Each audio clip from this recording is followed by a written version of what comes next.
കണ്ണൂസ്കാട് 2 അടുത്ത വർഷം ആദ്യം. മമ്മൂട്ടി നായകനായി റോബിരാജ് സംവിധാനം ചെയ്ത കണ്ണൂസ്കാട് എന്ന സൂപ്പർ ഹിറ്റ് ചിത്രത്തിന്റെ രണ്ടാം ഭാഗം അടുത്ത വർഷം ചിത്രീകരണം ആരംഭിക്കും. നിതീഷ് സഹദേവന്റെയും ഖാലിദ് റഹ്മാന്റെ ചിത്രങ്ങൾ പൂർത്തിയാക്കിയ ശേഷം അടുത്ത വർഷം ആദ്യം കണ്ണൂസ്കാട് 2 എന്ന് പേരിട്ട ചിത്രത്തിൽ മമ്മൂട്ടി അഭിനയിക്കും. മമ്മൂട്ടി കമ്പനിയുടെ ബാനറിലാണ് രണ്ടാം ഭാഗത്തിന്റെ നിർമ്മാണം. 2021 റിലീസ് ചെയ്ത ചിത്രത്തിൽ മമ്മൂട്ടിയോടൊപ്പം റോണി ഡേവിഡ് രാജ്, ശബരി ശർമ്മ, ആസിസ് നെൽമങ്ങാട് എന്നിവരായിരുന്നു സ്കാഡംഗങ്ങൾ. രണ്ട് കേസുകളുടെ സാങ്കല്പിക കഥ പറഞ്ഞ ചിത്രമാണ് കണ്ണൂസ്കാട്. ഗ്രേറ്റ് ഫാദർ, വെള്ളം, ജോൺ ലൂതർ തുടങ്ങിയ ചിത്രങ്ങളുടെ ഛായാഗ്രാഹകനായ റോബിരാജിന്റെ ആദ്യ സംവിധാന സംരംഭം കൂടിയാണ് കണ്ണൂസ്കാട്.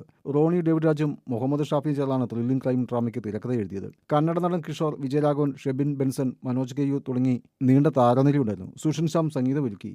ASI ജോർജായി മമ്മൂട്ടി അഴിഞ്ഞാട്ടം നടത്തുന്ന കാഴ്ചയായിരുന്നു ചിത്രത്തിൽ. ഇക്കുറി സ്ഥാനക്കയറ്റം ലഭിക്കുമോ അതോ ASI തന്നെയാണോ എന്ന് അറിയാനുള്ളൂ. അടുത്ത വർഷം ജനുവരിയിൽ ചിത്രീകരണം ആരംഭിക്കാനാണ് ആലോചന. വേഫെയർ ഫിലിംസാണ് വിതരണം. ഷാഫി ചേർന്നാണ് ത്രില്ലിംഗ് ക്രൈം ഡ്രാമയ്ക്ക് തിരക്കഥ എഴുതിയത്. കന്നഡ നടൻ കിഷോർ, വിജയരാഘവൻ, ഷെബിൻ ബെൻസൺ, മനോജ് കെയ്യു തുടങ്ങി നീണ്ട താരനിരയുണ്ടായിരുന്നു. സുഷിൻ ശ്യാം സംഗീതമൊരുക്കി. ASI ജോർജായി മമ്മൂട്ടി അഴിഞ്ഞാട്ടം നടത്തുന്ന കാഴ്ചയായിരുന്നു ചിത്രത്തിൽ. ഇക്കുറി സ്ഥാനക്കയറ്റം ലഭിക്കുമോ അതോ ASI തന്നെയാണോ എന്ന് അറിയാനുള്ളൂ. അടുത്ത വർഷം ജനുവരിയിൽ ചിത്രീകരണം ആരംഭിക്കാനാണ് ആലോചന. വേഫെയർ ഫിലിംസാണ് വിതരണം.